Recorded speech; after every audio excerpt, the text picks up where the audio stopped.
late 2001, early 2002. Late 2001, I sold all my long zeros, and that's when the Treasury decided to stop issuing long bonds. You can believe that.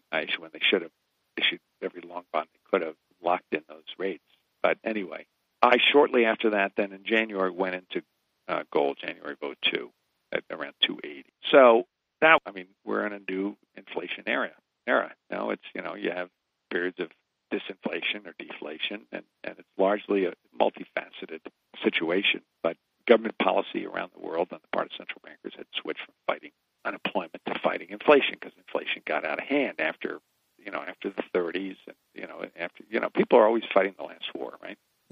So we'll be fighting deflation for a long time until inflation becomes so unbearable that they'll have to fight inflation again.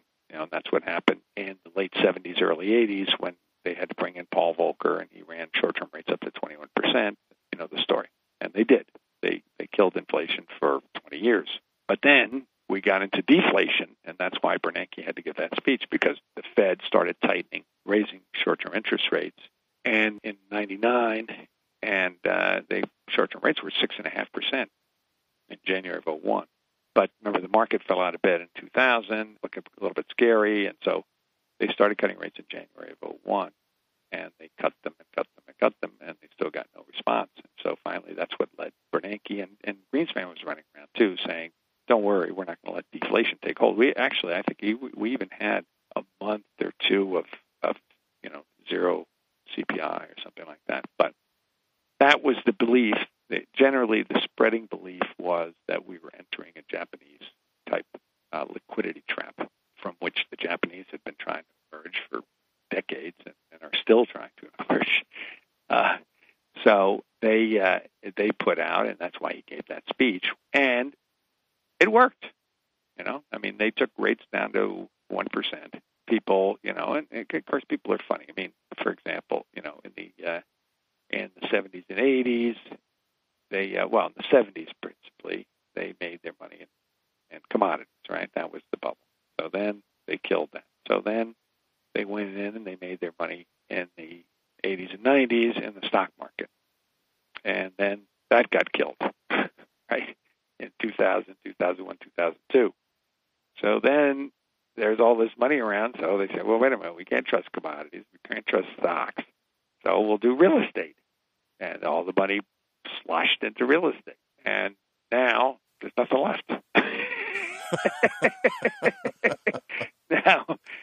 Now they're putting all their money into government. Yeah. Gosh. So, it's human nature. These are cycles. If you look at them long enough, you start to, the problem is being able to sit out the inevitable short-term, and these short-term counter-trend movements can be really, short-term from whose standpoint. It depends on your time frame and your degree of leverage and so on. What about interest rates? Has the bond market topped, or rates headed higher from here? We got down at 2.55%.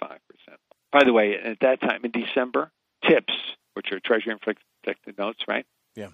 They were trading almost even. In other words, you were getting 5 basis points more in current yield or yield of maturity on regular coupon 10-year versus, so let's say you're getting 245 in a regular 10-year Treasury note with no inflation protection, and you were getting 240 in a 10-year tip with full inflation protection.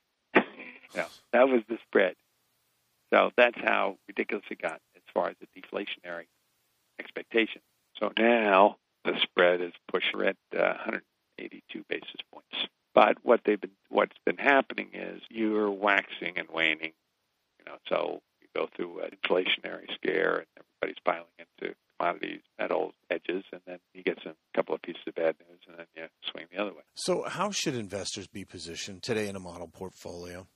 I think, again, some of these have played out. I'm very heavy in Canadian dollars, but I bought them at 80 cents. But, Canada has a much more stable. They were running surpluses, huge natural resource base, relatively small and homogeneous and relatively civilized, educated population, as opposed to here where we're basically becoming a third world country. the Canadian dollar, I mean, I think it should be. I can remember back when I started this business, the Canadian dollar was $1.07. But they also have tips too. Although I'm becoming less interested in that. I mean, the only thing I could say that I really, really, really like is silver. Silver. I mean, I think silver is the I mean, to me, right now, I mean, it should be 19.5, 18.5, and it's 13.5. So, to me, that's a chip shot. They can buy, there's some things you can buy, some interest rate paying things. I mean, there's something called Annalee Mortgage, which I own personally in some accounts. It's a mortgage REIT, and they invest just in government guaranteed mortgages, and they leverage it and they make a spread, and I mean, it's paying 14.7%. So, I mean, there's some special situations like that. You can buy corporate debt, long-term, short-term stuff like there's an ETF called LQD, which invests just investment grade bonds, trades liquidly on the ASA. If somebody wants to buy the gold and silver is still relatively cheap. Right now, it's gold is 15 times ASA. At the top of the market in 2007, it was 9.8 times ASA. So, and it's the oldest mutual fund, gold mutual fund. Right now, ASA is 61. If it traded it, at 10 times, it would be 90. Or you could buy the GDX. They're still, gold and mining stocks are still relatively cheap. But I mean, I don't know, silver. There's some bank stocks too that I think can be bought that are relatively cheap. I just bought something recently called Trustco Bank, TRST. I noticed the chairman and his son, and I happen to know the bank. It's like I have a summer home up in upstate New York, and I know these guys too, the father and son. They just bought $800,000 worth of stock. They sold their stock at 12, just bought it back at just under $6. They're very, very. But survival is the key. I have a big chunk of my money in American tips, which some people would think is kind of crazy. I mean, it's been, I paid that 99, and right now it's 105. Not as though I'm getting rich on it, but on the other hand, and by the way, the tips, it's gone up a little bit in the face of a collapsing treasury market, and you've got at least an inflation protection, which nobody's worried about right now, but they will be. Right. If people want to follow your writings, your media, should they just go to your site, OHiggins Asset Management, or what should they do? Yeah, that's it. Okay. If I write an article, it goes. I don't write a lot. I write something for Mark Faber once in a while. Once in a while, I'll get an interview newspaper. I'm periodically on television, and I usually post those videos. So yeah, don't call me. All right. Well, thank you so much for joining us. Okay, Eric. Good luck.